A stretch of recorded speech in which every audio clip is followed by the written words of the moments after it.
Eu queria pedir a você, se possível, é porque eu não estou conseguindo fazer isso daqui, aquele material maravilhoso que vocês produziram. Se você pode abrir na parte do meu texto, eu não estou Ah, conseguindo fazer com que ele apareça para mim no Drive. ah, Aí, se tá, você puder compartilhar para mim, eu agradeço, que eu tá. quero. É porque eu falei, gente, não tem, nem que eu queira, eu vou conseguir chegar à qualidade daquelas imagens, então eu vou usá-las. Não tem como. Se você puder abrir, aí eu, quando precisar mostrar alguma coisa, eu te peço, tá? Eu Não, tô tá com ótimo. Eu ele, vou deixar então tá? você começando e eu já vou indo Tá, abrir ali aí na joia. hora que Eu você vou pedir. deixar ele aberto aqui no meu celular, porque eu quero. Eu vou usar. Assim, não precisa nem compartilhar, mas para as pessoas entenderem, eu vou fazer menção a algumas partes dali, né? Como é um material que todo mundo tem. Então, eu acho que fica mais fácil, né? E aí, Tá ótimo. Durval, tudo bem? Boa noite, Dayana, Anderson, Elizabeth, que bom, Vanessa e Andressa. Eu quero começar agradecendo assim muito o convite, né? Eu estou muito feliz de partilhar com vocês o que eu estou chamando, né? Não vou ter a pretensão de chamar de palestra, mas eu acho que é um bate-papo entre colegas, né? Um bate-papo entre professores, para a gente pensar algumas questões que eu venho aí, digamos assim, perseguindo a minha vida inteira de professora. Então, a minha ideia hoje é fazer isso, é trazer alguns apontamentos, né? Não pretendo falar, né, longamente sobre questões teóricas, né? Estou à disposição para o caso de vocês quererem aprofundar alguma temática, quererem algum material, mas eu acho que a minha contribuição num trabalho como esse, desenvolvido por vocês, um trabalho tão bonito, né, que eu virei fã, desenvolvido. Quero agradecer muito ao Durval, né, que quando o meu aluno me apresentou ao grupo, né, que eu fui tão bem acolhida, podendo contribuir de alguma forma. E eu acho que a melhor forma que eu posso contribuir para vocês é isso, é falando um pouco, né, dessa minha trajetória de professora de ciências, desse lugar de onde eu falo, e trazendo alguns apontamentos que são reflexões fruto do meu trabalho de professora, né? Eu acho que nesse momento, eu acho que a contribuição que uma professora, um professor, né, hoje, como eu, né, já assim digamos assim, já no finalzinho da carreira, né, já pode contribuir com vocês, é justamente trazer esses apontamentos, essas questões obrigada, querida, que me trouxeram reflexões durante a vida e dividir com vocês aqui, a gente fazer um grande bate-papo baseado em duas coisas, né? A minha ideia hoje é basear a minha fala em dois princípios que para mim são muito fortes e têm ficado cada vez mais fortes nesse momento que nós estamos vivendo, que é a esperança na educação. Eu acredito na educação e a amorosidade como Paulo Freire nos ensinou. Eu acho que esses são dois pilares fundamentais para a gente pensar a educação hoje no Brasil, né? Pensar nessa perspectiva da esperança e da amorosidade para a gente poder tornar a nossa vida menos dura, né? Nas salas de aula, e tornar a vida dos nossos alunos menos dura também. Bom, então vou começar me apresentando rapidamente, né? Eu sou, como a Vanessa falou, professora, hoje sou professora do Departamento de Teoria e Planejamento de Ensino da Rural, trabalho com a área de ensino de ciências e biologia. Estou na Rural desde 2006 como professora efetiva, mas minha trajetória começa há muito tempo. Ano que vem eu faço 30 anos de carreira de magistério. Comecei uma moçoila saltitante como professora de ciências e fui aluna da Rural de biologia, sou bióloga de formação E quando eu cheguei, pensem assim, eu fui graduanda de Biologia em 1987. Então, nós estávamos no prenúncio ali da discussão, né, quando o que a gente chama de pré-discussão da crise ambiental. A gente vai ter a Rio 92, né, como um marco, um grande marco que vai discutir, né, a educação ambiental, e eu coloco isso como um grande marco para a gente do ensino de ciências. Por quê? Porque a educação ambiental ela vai dialogar, obviamente ela não é um tema que é exclusividade nossa, ela é um tema que perpassa, né, transversal a todas as áreas do conhecimento. Contudo, a área de ciências da natureza, né, entendendo como biologia, física e química, vão dialogar fortemente com a educação ambiental. Então, eu vivi a rural no momento da redemocratização, né, perto de 88, quando a gente tem a Constituição Cidadã. Sou do grupo que ocupou o MEC por um mês, o Palácio Gustavo Capanema, que hoje, infelizmente, né, uma joia da arquitetura brasileira, está perto de ser vendido, né? E aquele momento era um momento de efervescência muito grande da militância. E por que eu estou fazendo questão de falar isso? Porque eu fui entender que a educação é militância. Militância em que sentido? Militância no acreditar nas possibilidades de transformação. Então, quando eu entro na Rural como aluna, eu não tinha ideia dessas coisas, e foi a educação que foi me colocando nessa trilha desse processo de compreender que a partir da educação eu poderia transformar coisas, até porque a minha vida estava sendo transformada. Eu sou oriunda de classe popular, então entrar na universidade na década de 80 não era lá muito fácil, mas quando eu chego ali, aquele mundo do conhecimento se abre. E eu gosto sempre de marcar isso na minha trajetória. Por quê? Porque ali vários pontos da educação começam a pipocar, a aparecer na minha frente, que era a discussão ambiental, era a discussão política, era a redemocratização. Então, tudo isso formava um mosaico que trazia para mim, aquela jovenzinha de 17 anos na universidade, uma perspectiva de ampliação de mundo que eu não tinha vivido, como moradora, né, de subúrbio, como classe popular. Na época, né, a minha geração, eu era a primeira que chegava à universidade da minha família. Então, tudo aquilo traz para mim um mosaico que na época eu não tinha compreensão. Dando um salto de tempo, quando eu estou perto de terminar a Rural, abre um concurso para professor.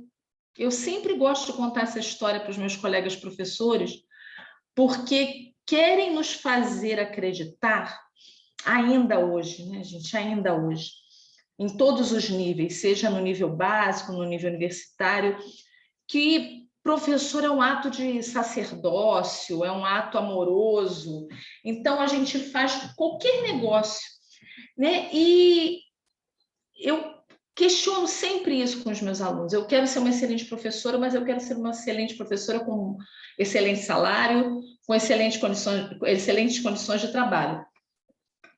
E nessa época, logo assim que eu estava formando, aparece um concurso para a Prefeitura Municipal de Angra dos Reis, em que eu lembro que o salário era 356.492, gente, talvez cruzeiros, não lembro. E eu lembro que eu fiquei, imagina, né?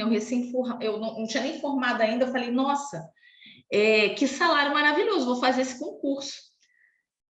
Ser professora era uma opção de trajeto, né? Era uma opção de entrada no mercado de trabalho. Por mais que eu gostasse, eu tive assim influência de pessoas maravilhosas, de professores maravilhosos na graduação. Uma professora especial me marcou profundamente, vocês a conhecem, não tenho dúvida, o pessoal da Rural conhece, que é a professora Ana Dantas. A professora Ana Dantas foi a professora que me mostrou que a aula em si podia ser uma coisa diferente. Para vocês terem ideia, eu lembro até hoje, a primeira aula que eu assisti, a professora Ana Dantas dava aula de o que a gente chamou de política da organização, política e organização da educação, e eu lembro da roupa que ela estava, para vocês terem ideia, até hoje. Né? Nós somos hoje colegas de departamento, é minha querida amiga, minha comadre, mas eu lembro, e eu vi ali uma perspectiva assim, gente, é diferente, né? Porque eu estava acostumada àquelas aulas em que o professor entrava, falava um determinado conteúdo, saía, eu tinha ali que aprender aquele conteúdo, eu sempre gostei muito de estudar, tinha boa memória, isso não era um problema para mim, tirava boas notas e ok. E ali ela perguntou o que eu sabia. Ela deu um texto e perguntou a minha opinião. Eu falei assim, como assim a minha opinião? Como assim a minha opinião? E aquilo me marcou tremendamente. E aparece a possibilidade de concurso e eu vou trabalhar em Angra. Uma jovem, né, não tinha nenhuma experiência de sala de aula, nada, com 21 anos, fui para a periferia de Angra dos Reis, em Mambucaba, do lado da usina. Chego lá, numa igreja, que a escola não estava pronta ainda, e recebo turmas que a partir daquele momento eram minhas. Vocês podem imaginar o impacto que isso trouxe na minha vida, por conta da falta de experiência que eu tinha, mas também, desculpa, como aquele ambiente que todo município vivia naquele momento, com investimento na formação, com investimento em salário. Então, o salário, para vocês terem ideia, gente, quando eu falo esse valor, que eu não esqueço, porque foi a capa da Folha Dirigida, quando sai o edital do concurso, se a gente for pensar mais ou menos assim, salário mínimo hoje, né? Vou fazer uma projeção aqui bem grosseira, claro que não com cálculo exato, mas na época eu ganhava por 16 horas de trabalho, que hoje seria mais ou menos 11 salários mínimos. Era o equivalente. Imaginem uma jovem professora, recém-formada, ganhando 11 salários mínimos para trabalhar 2 tardes. Então, eu achava que eu estava rica. Era isso, Anderson, era desse jeito. Mas, para além disso, eu me sentia valorizada. Então, eu queria dar as melhores aulas, eu queria fazer as melhores coisas. E, para além disso, eu via o clima naquele município. A gente tinha curso de formação, a gente discutia o currículo, coisas que eu jamais imaginei que existissem na minha vida. Para mim, eu ia entrar da minha aula e sair. Mas eu percebi um mundo diferente ali. E naquele momento, eu compreendo um pouco mais o valor dessa educação. Por isso que, quando eu fui convidada por vocês, né, a temática que eu quero trabalhar, assim, a temática que eu quero trazer para a gente conversar é justamente essa, que é a perspectiva pedagógica da construção do conhecimento. É compreender a construção do conhecimento numa perspectiva de ampliação da nossa leitura de mundo, da nossa realidade. E isso vai se dar nos diversos espaços onde nós circulamos. E naquele espaço da escola, eu podia compreender isso, e eu sabia que eu estava sendo valorizada, eu sabia que as coisas que eu falasse, as ideias que eu tivesse, elas seriam ouvidas, porque eu era um agente ativo como professora. Então, a gente fazia loucuras como professores de ciências no município. Então, a gente tinha incentivo para isso.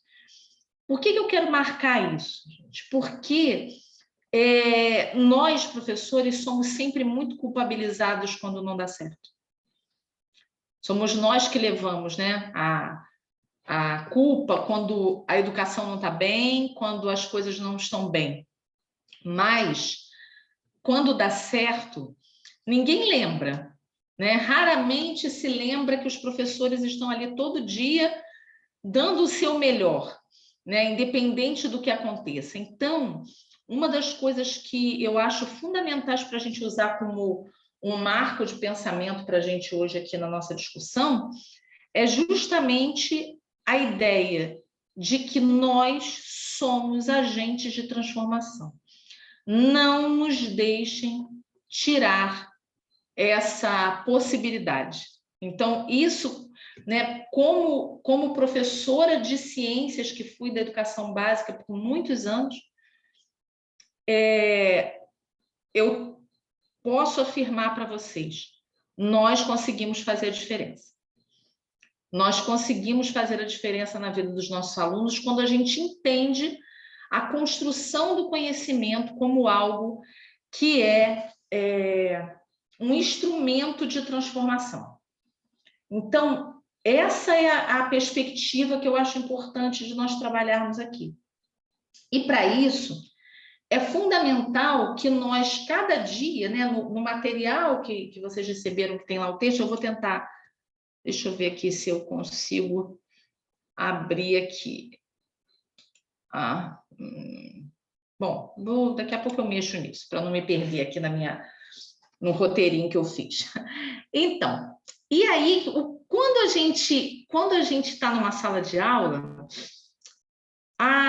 tem uma coisa que eu escrevi no texto, nesse texto que vocês têm, que é assim, todas as pessoas possuem conhecimento e todas as pessoas podem aprender.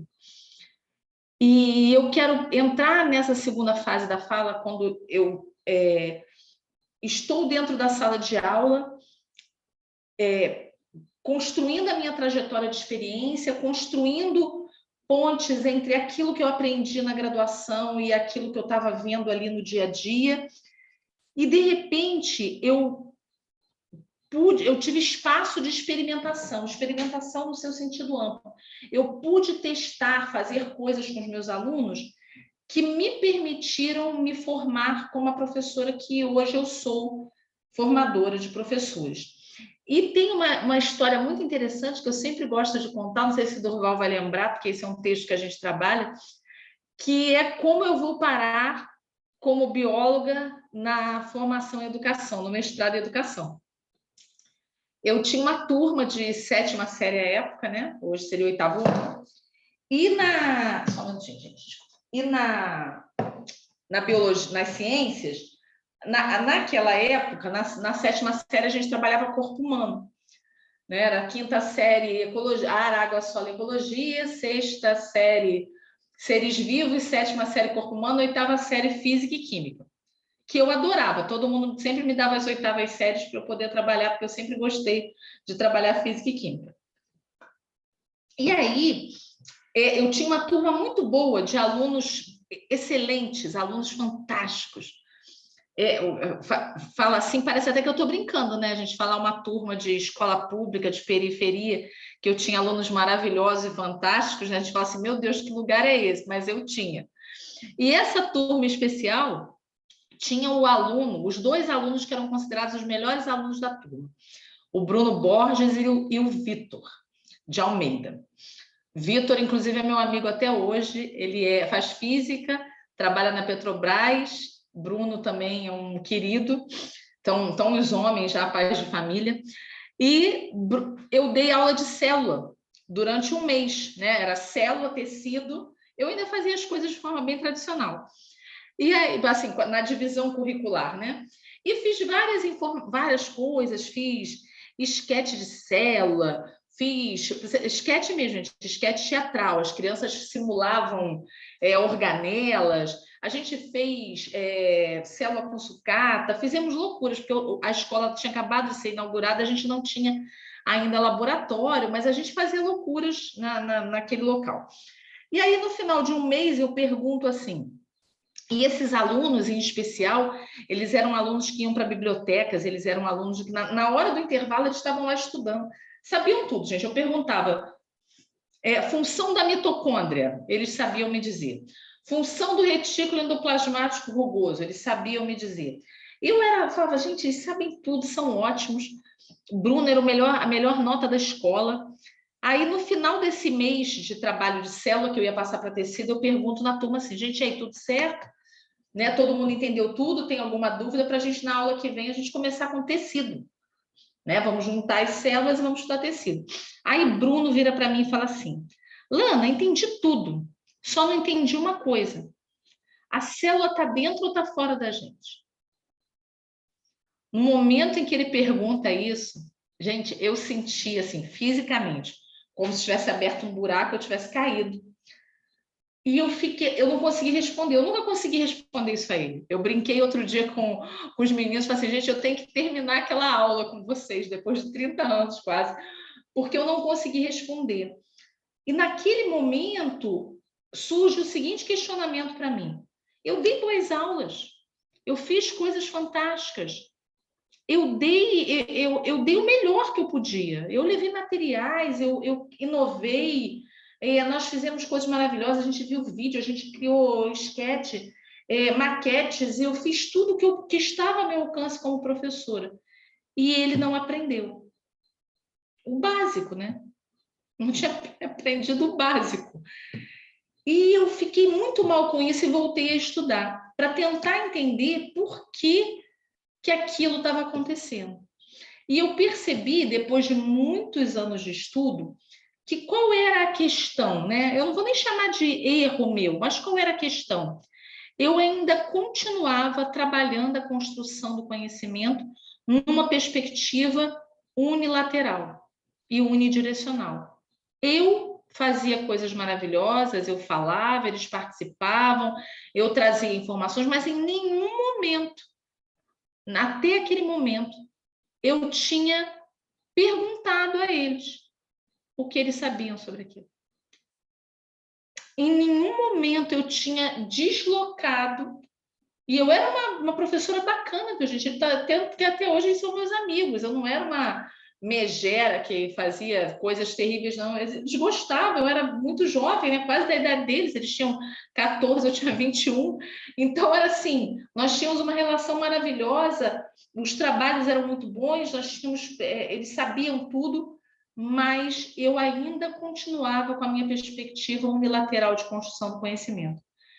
E essa fala do Bruno fez uma revolução na minha vida, porque eu fui buscar onde é que eu estava errando. Vejam, eu ainda estava com a ideia de que eu tinha que resolver alguma coisa em mim para melhorar aquilo ali, para eu conseguir ensinar. Então, eu vou buscar, eu vou fazer especialização em ensino de ciências, eu vou para o mestrado, e depois de algum tempo, eu começo a perceber que a questão era a minha perspectiva pedagógica. Enquanto eu ainda centrasse aquela construção do conhecimento em mim, eu ia continuar com isso. Eu ia continuar tendo alunos não compreendendo que a célula não estava dentro, né? Que a gente é a célula. Que a célula forma tudo, que a célula, né, vai ser a unidade morfosiológica básica dos seres vivos.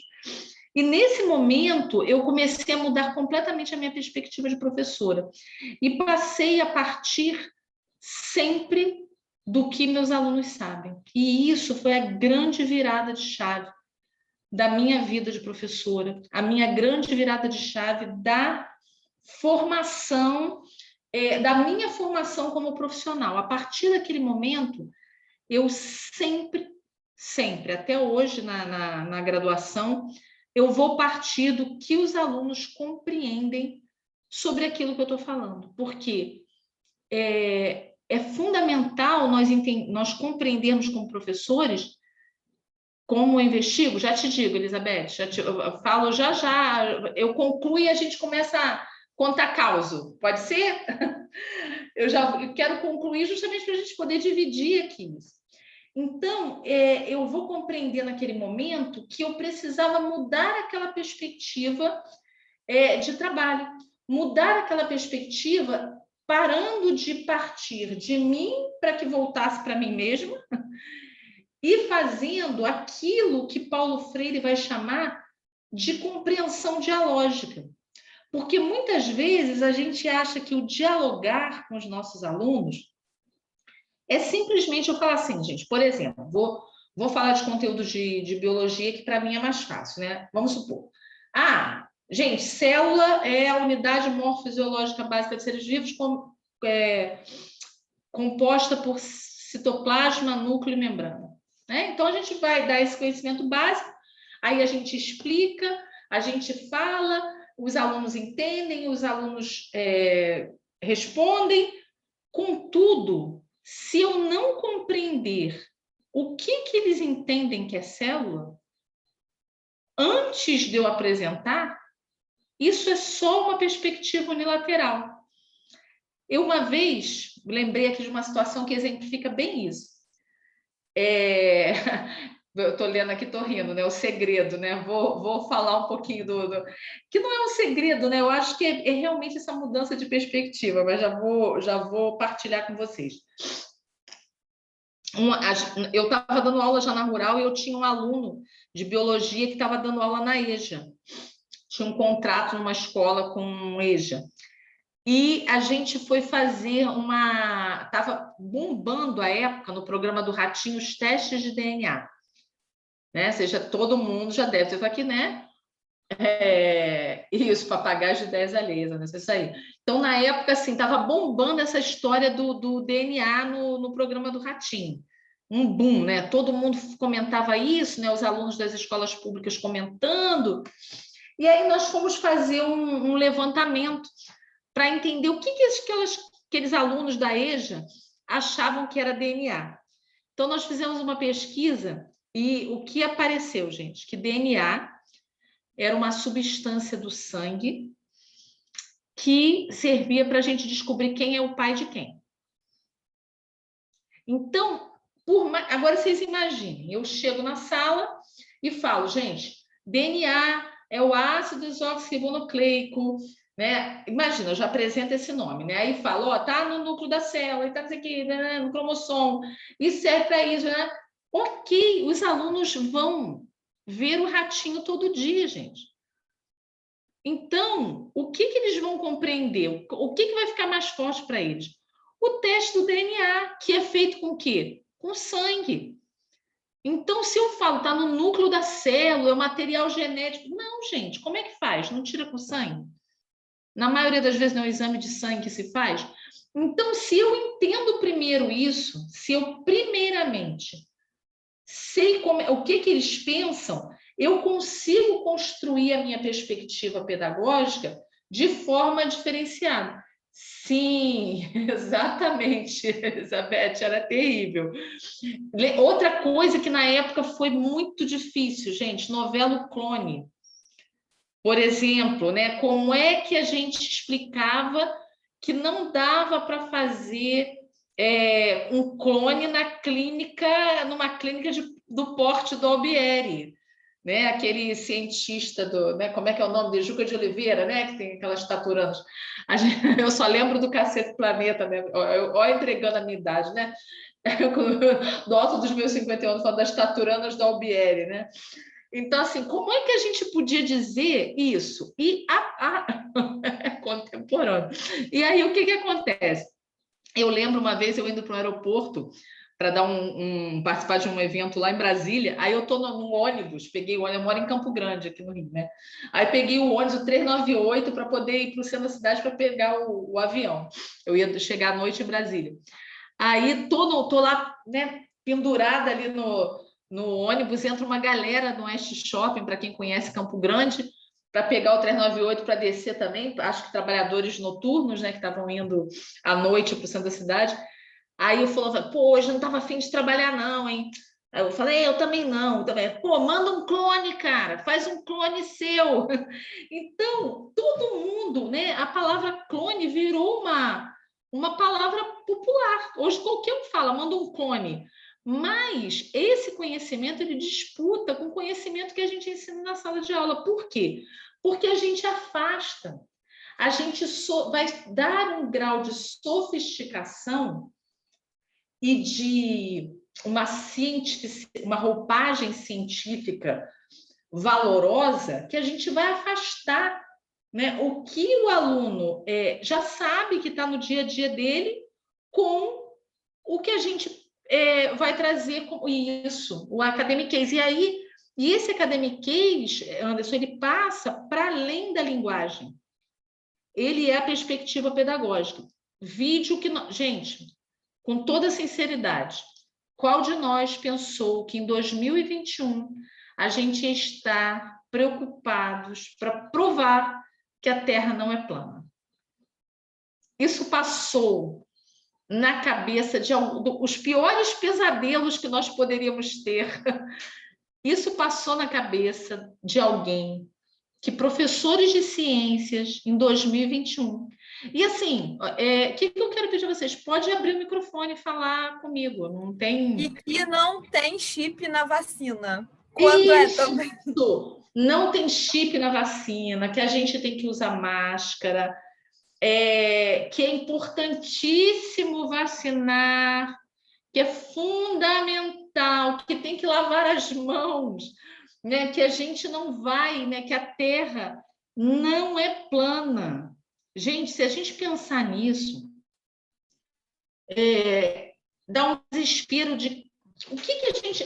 Aí eu vou me remeter lá àquela jovem professora na sala de aula perguntando assim, onde foi que eu errei? Onde foi que eu errei?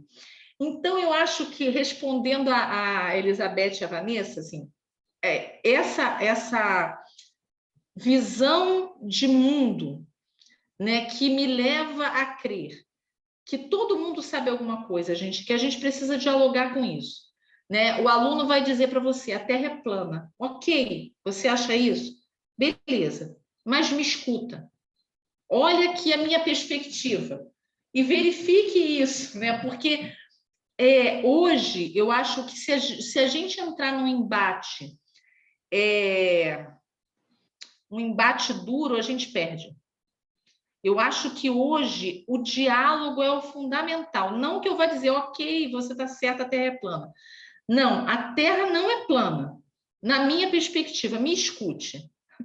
Agora, se você quer acreditar nisso, a gente não tem... eu acho que a saída hoje é o nosso trabalho sério e cada vez mais pautado nessa perspectiva da geologicidade. Então, como é que a principal coisa, né? Qual é o pulo do gato, assim, que a Isabel falou, o segredo, né, da história? Nós partimos de uma perspectiva chamada estudo da realidade. O que é isso? Né? Quem são esses alunos e o que eles sabem? Como fazer isso? Gente, aí as metodologias são as mais variadas. Né? Levantamentos de pesquisa, os alunos investigarem a comunidade, os próprios alunos investigarem as suas famílias e trazerem para a sala de aula para que nós possamos trabalhar. Eu lembro que teve uma época em Angra que a gente estava no município inteiro, né? Por volta de 25% das adolescentes entre 10 e 14 anos engravidavam. 25% é coisa pra caramba, né? Isso foi década de 90, era um boom de meninas que engravidavam. Meninas e meninos, né? Porque a gente fala das meninas, mas os meninos também engravidam junto, né? Na maioria das vezes, eles ficam invisíveis, a gente não olha para esses meninos, para esses pais, né? Para esses jovens pais. Eu lembro que eu dava aula numa turma que 3 meninas engravidaram. E eu dava aula nessa época de orientação sexual e sofri muita piadinha na sala de professores, né? E aí, o que nós fomos fazer? Nós fomos fazer todo um trabalho, os alunos foram fazer uma pesquisa na comunidade se as pessoas conheciam e entendiam o que era a gravidez na adolescência. Imagina como é que é hoje, né? O que é a gravidez na adolescência, quais eram os métodos anticoncepcionais que eram usados, se aquelas meninas iam ao médico. Gente, nós descobrimos coisas impressionantes. Para vocês terem ideia, quando nós perguntamos assim, quais são os métodos anticoncepcionais que... Não, as meninas e os meninos foram perguntar nos seus grupos, né? Nas suas famílias, nos seus grupos de amigos, e a gente descobriu que usavam Coca-Cola, vinagre, após a relação sexual, para evitar. Então, elas usavam... gente, tinha relação sexual, jogava Coca-Cola, jogava vinagre, saquinho de sacolé. Saquinho de sacolé ao invés de camisinha. Chocada. Então, e o que acontece, Vanessa? Quando a gente vai descobrir, sim, quando a gente vai descobrir isso, eu falo assim, como é que eu vou dar aula? Porque aí a gente fez com os alunos todo um trabalho de divulgação na comunidade sobre métodos anticoncepcionais. Porque qual era a perspectiva que eu podia fazer? Eu tinha lá o tema métodos anticoncepcionais e à época a gente chamava de DST, né? Hoje IST. Então, qual era a perspectiva mais comum? Eu chegar lá e listar, gente, ó, tem camisinha na época a camisinha feminina ainda não estava começando, camisinha de diafragma, pílula, tá aqui, eles, né, aprenderiam e eu falava, ok, tô com a minha consciência tranquila. Mas quando a gente foi fazer o estudo da realidade, eles mesmos pesquisarem isso, eles olhavam e falavam assim, professora, aqui, ó, eu lembro da menina que falou assim, professora, uma amiga minha falou que usa Coca-Cola. Ela chegou chocada. Eu não entendi, na época eu fiz a mesma cara que o Durval fez, falei, Coca-Cola como? Né? Bebe Coca-Cola? Não, gente, era após a relação sexual, ela jogava Coca-Cola no canal vaginal. E ela falava, eu imagino, eu fiquei chocada. E a menina ficou chocada. Aí ela falava assim para mim, isso não funciona, né, professora? Eu falava, não, isso não funciona. Vamos estudar por que isso não funciona. Então, a gente foi estudar os métodos anticoncepcionais, a partir do que eles traziam, a partir do que eles viam na realidade deles. E, claro, né, muitas histórias que eles contaram eram vividas por eles mesmos. Ah, isso. Aí já chego aí, Elizabeth, nessa questão da distribuição gratuita, né, do trabalho que a gente fez junto com o posto de saúde. E aí eu falava assim, gente, não, por que Coca-Cola não pode?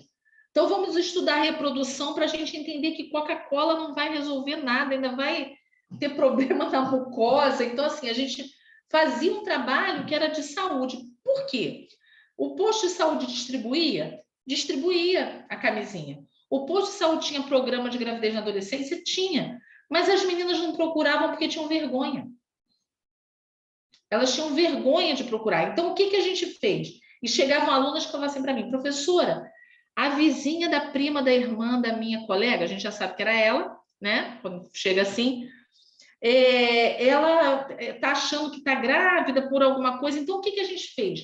Após compreender essa temática na comunidade, a gente trouxe o posto de saúde para dentro da escola e a gente foi para dentro do posto de saúde. Então, a gente foi fazer um trabalho em que os próprios meninos foram ajudar na distribuição, produziram materiais informativos, a gente distribuiu, a gente fez panfletagem. E as pessoas sempre perguntam assim, você nunca teve problema com os pais por conta disso? Nunca tive. Nunca tive, porque eu sempre deixei claro o que eu estava fazendo, né? Em reuniões de pais responsáveis, eu falava, olha, gente, é isso que a gente está fazendo, a gente está fazendo dentro dessa perspectiva. Então, a grande saída, gente, o grande... Não sei, Elizabeth, se hoje eu teria a mesma compreensão por conta do contexto, mas tem alunos meus, ex-alunos que são professores da rede e que eu vejo que fazem um trabalho semelhante e estão tendo êxito. E estão tendo êxito justamente por conta disso, porque vai partir desse estudo da realidade. Essa compreensão vindo desses alunos e não a gente falando assim, ó, gente, a gente vai estudar camisinha, então a camisinha é o único jeito, porque isso é a mesma perspectiva, né, unilateral que eu tinha lá no início, por mais que eu desse aulas legais, né, por mais que eu ensinasse a colocar camisinha e falasse, não ia adiantar, gente. Não ia adiantar, porque eu não entendia qual era a lógica deles. Por exemplo, anticoncepcional, o posto de saúde distribuía. Eu descobri que as minhas alunas tomavam anticoncepcional só antes de ter relação sexual. Então, elas iam ter relação sexual naquele dia, elas tomavam anticoncepcional. E o resto dos dias, não. Então, quando a gente vai fazer esse levantamento e elas falam isso, a gente consegue ali mostrar por quê. Aí vamos trabalhar a questão hormonal e aí a gente trabalha as redes temáticas. Porque nós vamos trabalhar todos os assuntos relacionados ali. Vou dar um outro exemplo para vocês de questão relacional, temas polêmicos, né, de ciências que a gente pode trabalhar o estudo da realidade, essa perspectiva da compreensão do levantamento dos conhecimentos desses alunos. Eu pesquiso ciência tem que ter confiança também, e isso é construído, né, no dia a dia, com os nossos alunos, eles percebem a tua pegada ali, né? Então, isso, a perspectiva do estudo da realidade, que é uma perspectiva freiriana, né, que a gente vai trazer para o ensino de ciências, é justamente isso, é o estabelecimento de um diálogo não apenas entre as pessoas, mas entre os conhecimentos das pessoas. Esse é o grande pulo do gato. Quando o aluno percebe que o conhecimento que ele traz é um conhecimento que tem valor.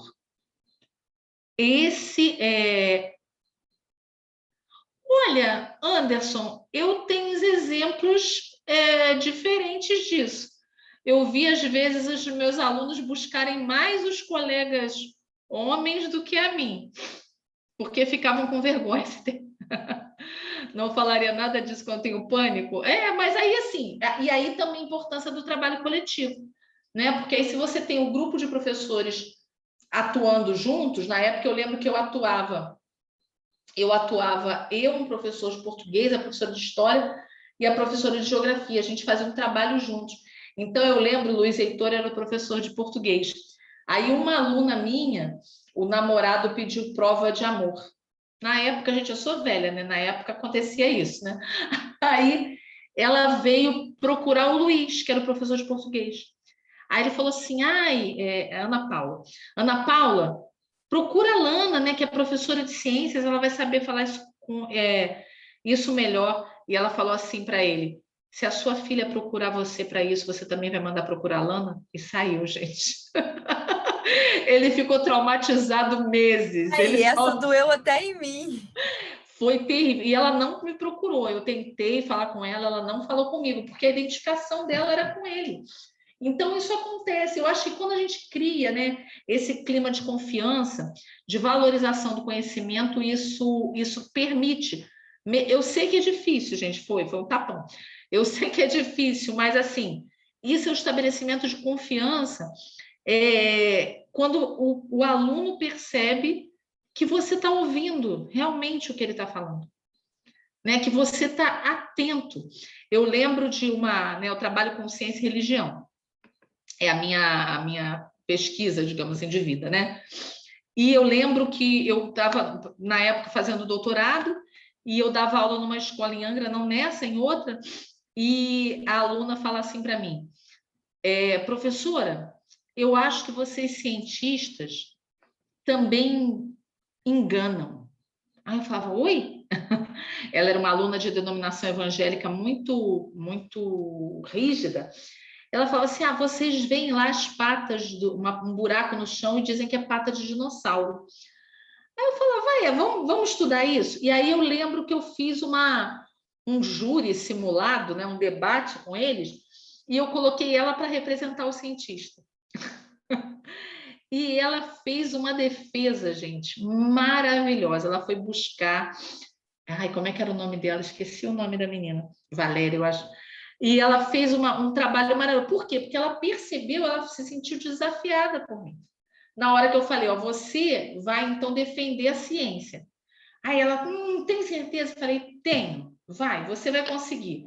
E ela fez assim um argumento para defender a origem da vida, né, não criacionista, que foi belíssimo. E ela era de uma denominação extremamente rígida. Então, a que eu atribuo isso? Ao diálogo entre os conhecimentos. Ela viu que eu não entrei em embate com ela. Eu não entrei em embate dizendo assim, não, você está errada.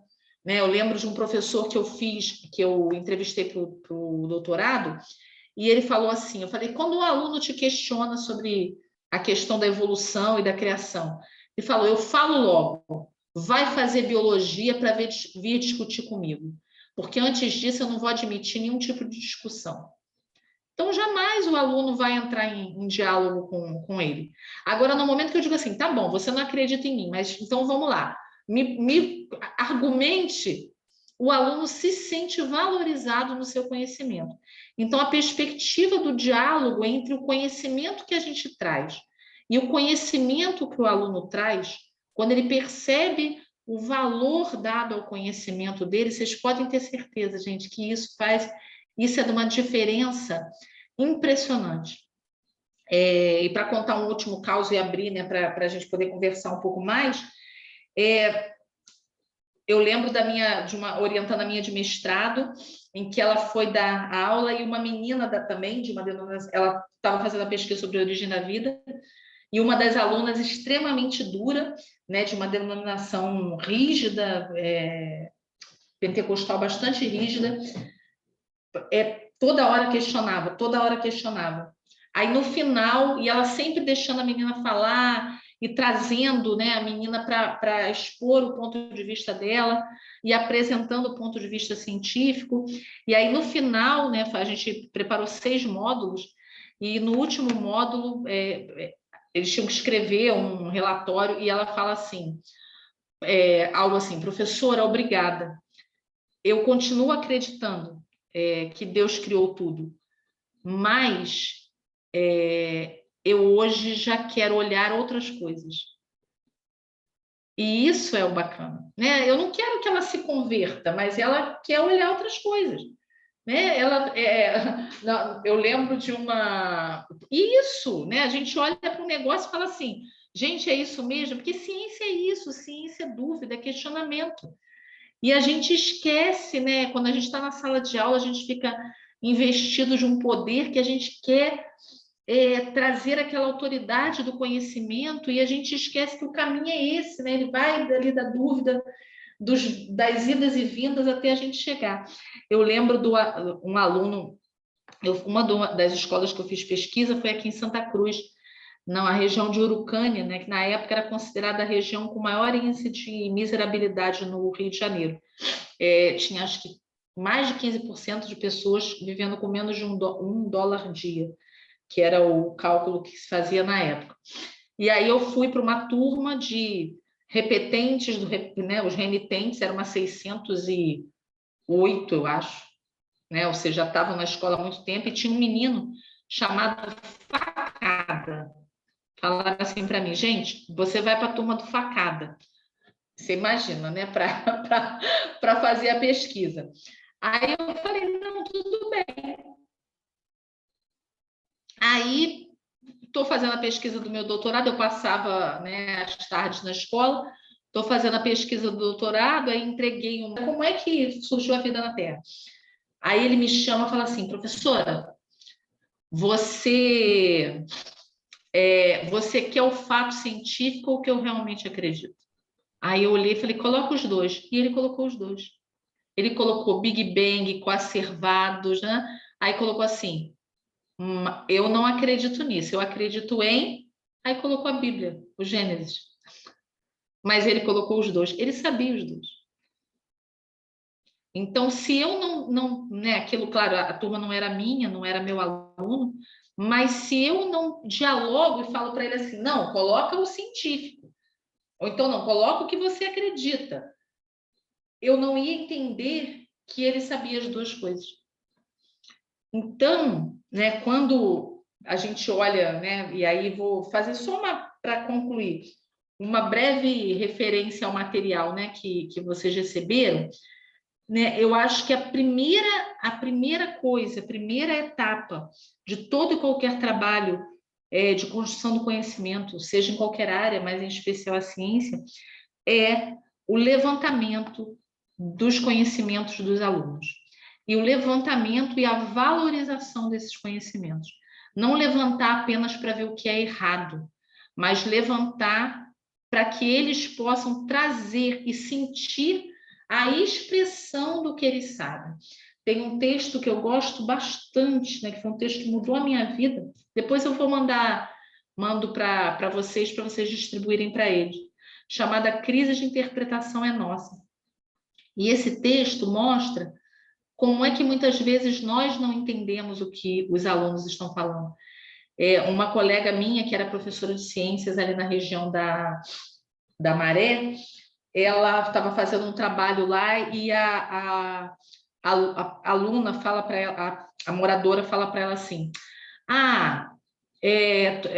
né, tuberculose, como voltando, né, desde a década de 90 está voltando cada vez mais, né, os casos de tuberculose no Brasil, e a moradora falou assim para ela: não, mas tuberculose não tem jeito, porque é hereditário. Aí ela falou assim: como hereditário? Eu tenho, minha mãe teve, minha avó teve. Hereditário eram as condições de vida, né, gente? Não a tuberculose. Mas no momento que a gente escuta isso, a gente consegue. Eu poderia falar: não, isso está errado. Não. Aquela é a perspectiva de mundo daquela pessoa que viu toda a sua ancestralidade ter tuberculose. Então, a tuberculose já estava normalizada.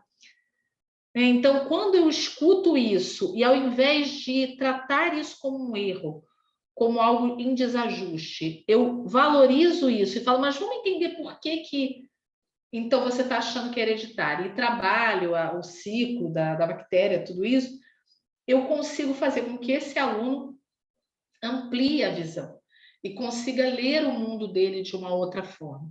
Então, eu acho, sim, Elizabeth, eu passei por uma situação, eu dei aula aqui, eu não sei se vocês conhecem Campo Grande, ali numa escola municipal, ali perto da favela do Barbante, a Gastão Penalva, e eu tive um aluno que ele estava com mais de 70% do pulmão tomado.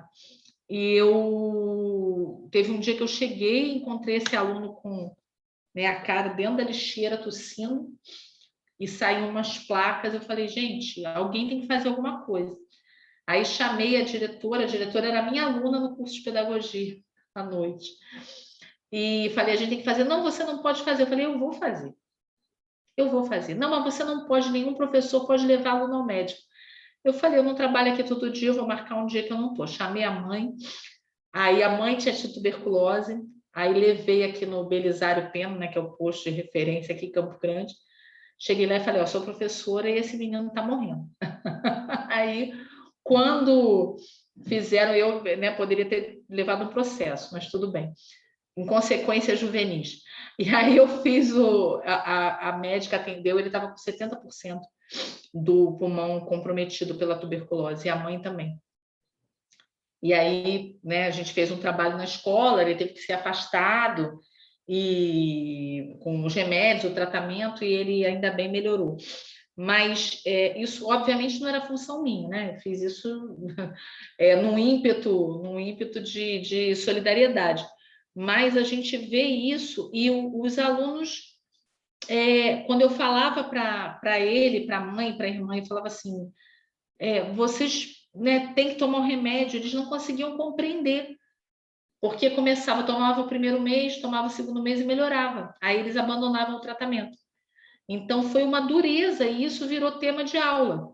Então, tanto na turma dele, como na turma da irmã, isso virou tema de aula. A questão dos tratamentos, né? A importância sim, sim, e cada vez mais. E era assim, era uma situação, e eu vi esse menino depois correndo, foi de uma felicidade imensa, que ele conseguiu voltar, ele não respirava mais. Você imagina o sofrimento dele. Então, quando a gente olha para as realidades, a gente tem material, né, para a gente trabalhar e para transformar. Eu acho que isso que é a grande perspectiva. Por isso que eu comecei a minha fala, né, dizendo para vocês da importância de 2 valores que eu acho que são pilares da educação, que é a esperança. A gente tem que continuar acreditando, né? Temos que continuar acreditando, e a amorosidade. A amorosidade que vai permitir a escuta sensível e atenta do conhecimento do outro, né? Do olhar do outro. Eu acho que isso é o fundamental, é o que deve nos mover como professores de ciência no nosso dia a dia. Olhar para aquele meu aluno e falar o que ele está trazendo, né? Qual é a história de vida dessa figura, o que ele traz, o que ele sabe, né? Então, eu acho que é isso. Gente, eu vou parar, eu já estou falando há quase 1 hora, coisa pra caramba, e aí vamos dialogar, né? Eu acho que a gente abre para papos, conversas, questões, dúvidas, reflexões, viagens. Tá bom, gente? Estou aqui à disposição. Muito obrigada por me ouvirem. Boa noite, Marcelo. Boa noite aos que entraram depois, que eu não falei. E muito obrigado, gente, porque eu ainda acredito cada vez mais na educação. Eu acho que a educação é um instrumento, um caminho de libertação. E a gente precisa, como professores, cada vez mais, né, fazer do nosso dia a dia esse caminho, né? E acreditar, gente, né, com esperanças, a gente vai conseguir. É isso. Muito obrigada. E aí estou aberta às falas de vocês, por favor. Ana, eu participei, assim, acho que tudo que eu queria falar falando durante o chat, mas eu agora no final dessa aula, porque assim, eu estava realmente esperando uma aula assim com PowerPoint, né? Não sei o que, não sei o que lá. E, tipo assim, você foi falando e a aula rolando. Cara, isso me lembrou muito. Olha só que loucura, né? Com a minha cabeça. Eu fui para Bahia uma vez fazer um mergulho, aquele batismo que chama, né? Aí o cara conversando com a gente, falou assim: agora bota a cabeça dentro d'água. Quando a gente viu, a gente estava mergulhando há 1 hora. Que ele falou que todo mergulho tem que ser assim: você, tipo, vai ali amaciando a pessoa, quando você vê, ela já tá lá embaixo há 1 hora, mas as pessoas entram em pânico, entram naquele modo, assim, sabe? Então, achei muito legal, assim, foi uma aula diferente. Quando eu exatamente no segundo percebi, a gente já estava lá na... E assim, eu tenho umas restrições a PowerPoint. Eu uso, mas eu tenho umas restrições. Eu acho que a gente, quando fala, né? A fala é o instrumento do professor, né? Então, eu prefiro assim. E vocês têm um material, né? Um material que ficou... Gente, e assim, quero parabenizar, né, o pessoal do que quando eu olhei aquele meu textinho tão singelo e simples que eu uso nas minhas aulas há tanto tempo, que eu vi a qualidade que ele se transformou, eu falei, gente, não é meu texto. O que aconteceu? Como ficou lindo, assim, eu quero agradecer muito. Então, assim, nada que eu fizesse ia chegar perto, né, para trazer os elementos. Eu estou aqui olhando para ele, eu fico toda hora olhando e falo assim, gente, como ficou bonito. Então, eu acho que o que eu falei um pouco está ali, né, das etapas, e vocês sabem, vocês são colegas. Eu só fiquei também com mais uma questão, que foi nesse processo da gente valorizar e trazer o conhecimento do aluno até como ponto de partida, assim, né, para a partir daí a gente elaborar mais esse conhecimento. Como é que fica isso, assim, atualmente, que as pessoas têm acesso a todos os tipos de informação, incluindo informação ruim, né? Sim. Entendeu? Então, assim, às vezes o aluno chega já na aula com um conhecimento construído, mas que é totalmente fora de noção, né? Eu acho, Elizabeth, que o fundamental é isso, é você trazer, inclusive, o ruim. Eu acho que é isso, assim, não dá para a gente ter medo, não vou trazer, é trazer o ruim. Porque mesmo que tenham coisas ruins, vocês podem ter certeza que tem muita coisa bacana também. Né? Você imagina o meu choque quando eu vi a aluna falando para mim que a menina que ela entrevistou, a colega, usava Coca-Cola. Eu não conseguia. A Coca-Cola foi chocante para mim. Coca-Cola, vinagre, foi assim.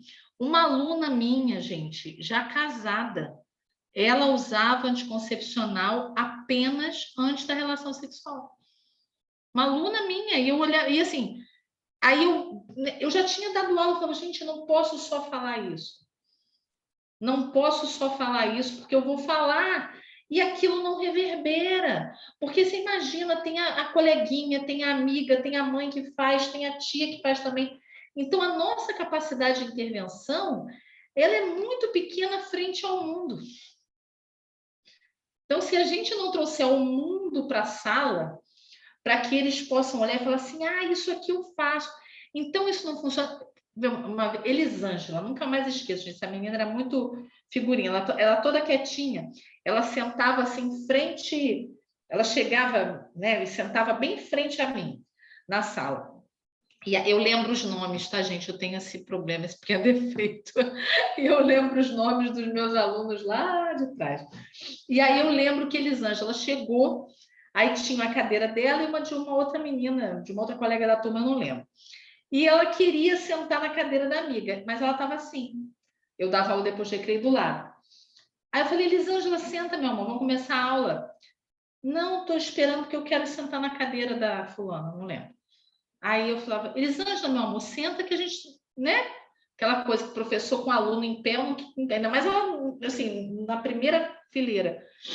Aí, certo nome de estagiário. Hoje em dia eu não lembro mais não, viu, Andressa? Eu estou assim também. Antes eu sabia nomes e sobrenomes, os primeiros eu lembro. Aí ela fala assim, professora, não vou sentar não, que a cadeira está quente. Ela foi embora passando mal com cólica, eu vou pegar cólica. Aí eu olhei e falei, vai o quê? Vou pegar cólica. Aí eu falei assim, meu Deus, o que que eu faço? Eu falei, tá, então espera esfriar. Aí fiquei uns segundos pensando, aí falei, vou falar disso na aula. Aí a gente começou a partir dali, né? Claro que eu não falei que era ela, né? Eu falei, eu olhei para ela, ela sabia que eu não ia falar, e eu coloquei, gente, sentar na cadeira quente pega cólica? A maioria dos alunos dizia que sim. A maioria. E aí eu falo assim, gente, como é que eu vou ensinar? Aí eu, né? Vou ensinar ciclo de doenças e tal, e o aluno, porque ele não sabia, gente. A gente, quando elas Cólica. descobrirem que alivia, vai mudar a vida dela. Cólica dói. Se dói é doença, doença pega. Né? Olha que lógica fantástica. Né? Cólica é doença. Dói. Se dói é doença, eu pego. Como é que eu vou pegar? Sentada. Então, quando a gente entende essa lógica do outro, a gente consegue organizar. Agora, imagina se eu escutasse isso e falasse assim: ai, tá errado, ai, que horror, ai, não, não. Um outro caso, eu adoro contar causa, né, Elizabeth? Mas eu já vi que você gosta também. Eu não sei se vocês conhecem esse lugar que eu estou falando, que é Mambucaba, que é depois da usina. Né? Hoje em dia está enorme, mas na época não tinha asfalto, não tinha luz. A escola foi uma das primeiras, dos primeiros aparelhos públicos que chegou nesse lugar. Então, o lugar tem as vilas, né, que são as vilas dos funcionários da eletronuclear, que são chiques, e tem escola, tem banco, tem restaurante, não tem não sei o quê. E tinha a periferia, que era a galera, né, a peãozada da usina, que a gente falava, e as esposas que trabalhavam de empregadas domésticas, faxineiras. E aí eu lembro que eu tinha uma aluna, Daniele. Daniele hoje em dia é enfermeira. A mãe dela era camareira de uma pousada, de um hotel. Na verdade, era chamado pousada, mas era um hotel muito chique e famoso, que é a Pousada do Bosque, que é ali bem em frente a essa região do Perequê. E nós fizemos um trabalho que a gente ia para o centro de Angra. Do Perequê até o centro de Angra era mais ou menos quase 2 horas de ônibus comum, de linha, né? Porque o Perequê é divisa com Paraty, está mais perto de Paraty. Aí nós fizemos um trabalho loucura. Já ficou lá? Ai, Andressa, olha, eu só fiquei só para passar o dia, assim, nunca dormi lá, não, nunca tive essa sorte de dormir na República dos Professores do outro lado, mas às vezes a gente fazia um trabalho lá, mas é maravilhoso, né? Muito chique isso, Andressa. Aí a gente foi fazer um trabalho com os alunos. Então, ela morava no hotel com a mãe e os irmãos e estudava, né, do outro lado da estrada, no Perequê. Aí nós fomos fazer um trabalho em Angra com esses alunos. Gente, loucura também que a gente só fazia na década de 90. Pegar ônibus com aluno, garrafa térmica com suco, bolsa com biscoito e levar os alunos até o centro de Angra para fazer o trabalho. Imagina, hoje em dia a gente não pode fazer isso, mas a gente fazia. Aí quando a gente está vindo do Perequê para o centro de Angra, tem um trevo, no momento que vai ter assim, Barra Mansa, Lídice, né? Que a gente vai para Barra Mansa, para Lídice, pega essa estrada para ir para Barra Mansa, para Lídice, ou então segue para Angra. Aí Daniele me chama e fala assim, Lana, tem outra estrada, né? Aí eu olhei para ela, tem. E tá. Ela não satisfeita falou assim, Lana, mas eu não sabia que tinha outra estrada. Aí eu olhei para ela e falei, não entendi, Daniele. Aí ela, porque eu vi a estrada escrito assim, Barra Mansa, Lídice. Eu falei, Daniele, aí você pega ali e você vai para Barra Mansa, para Lídice. Tá, aí ela ficou assim, ela ainda ficou encasquetada, ela era danadinha. E eu fiquei com aquilo na cabeça, falei, gente, o que ela está me perguntando? Aí falei assim, Daniele, você já foi a Angra? A Angra é o centro, né? Aí ela falou assim para mim, não, eu nunca saí do Perequê. Ah, não, eu já fui ao Frade, que era o bairro do lado. Aí eu falei assim, você nunca saiu? Ela, não. Falei, como é que você acha que é assim o mundo? Para a gente ir para os locais. Aí ela falou assim, eu achava que só tinha Rio Santos. Eu lembro até hoje dos exemplos que ela deu. Ela falou assim, para eu ir para São Paulo, para os Estados Unidos, era só eu pegar Rio Santos. Mas eu vi que tem outra estrada. Gente, eu fiquei chocada. Isso não é o interior do sertão, isso é aqui. Isso é onde Andressa, nossa colega chique, passa o aniversário. É aqui. Então, assim, a menina nunca tinha saído do bairro. Ela tinha ido no bairro ao lado, que era 20 minutos. Mas que ela pegava para ela. Então, você imagina, mesmo ela não tendo essa noção de terra plana, né? Não era isso. Para ela, a terra era isso. Você pegava Rio Santos, você queria ir para os Estados Unidos, você ia pela Rio Santos. Você queria ir para São Paulo, você ia pela Rio Santos. Então, olha que perspectiva, né? Que caminho a Marilena Chauí, né? Que é uma filósofa muito interessante, muito importante, né? Que vai pensar essas coisas com a gente, conhecimento das periferias. Ela fala assim, é o caminho estreito.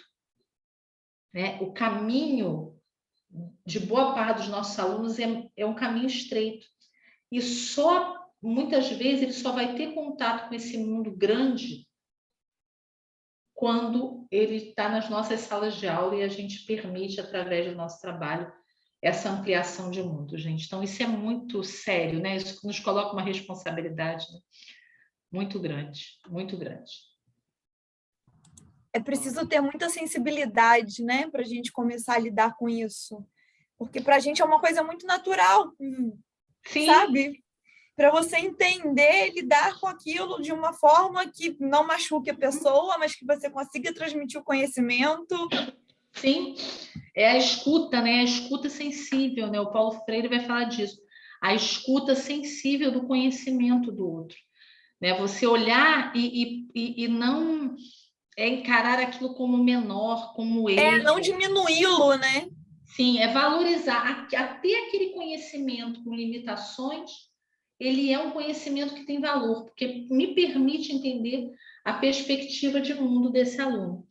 Né? Então, não só isso também, né? Que em vários casos, assim, as pessoas têm uma série de outros conhecimentos que faltam na gente, né? Falando assim, sim, por exemplo, do meu ponto de vista, eu trabalho há 10 anos com peixes da Amazônia, estudando a evolução deles e tal. Então, assim, são 10 anos que eu estou indo assim, para os cafundós da Amazônia, dos estados do norte, sabe? bacana. E assim, você chega lá, as pessoas... Cara, assim, eu me sinto, desculpa o termo, desbundada no meu conhecimento acadêmico em relação ao que as pessoas conhecem do meu objeto de estudo, assim, sabe? Sim, sim. E muitas vezes eu estudo ainda por cima os candirus, são aqueles peixes que entram na uretra, que as pessoas têm todo aquele mito, né? E as pessoas não entendem por que eu estudo isso. Assim, por que você estuda isso? Que nojo, né? Não tem isso. Meu Deus! Mas assim, essas pessoas, elas têm uma noção assim, do mundo, até do objeto de estudo acadêmico meu, que assim, se elas tivessem essa oportunidade que eu tive, sim, de pessoas que estudo sensacional que seria, né? Acho que é até importante também ter essa ideia de descentralizar, sair desse eixo sul-sudeste de conhecimento, sabe? Porque isso é muito comum e, enfim, dá uma série de discussões. E isso é uma perspectiva, né, Elizabeth, de valorização da escuta desse conhecimento, porque você poderia chegar lá como pesquisadora e falar assim, não, sou eu que sei, né? Eu que estudo, eu que sei o nome científico, eu sei a fisiologia, eu que faço.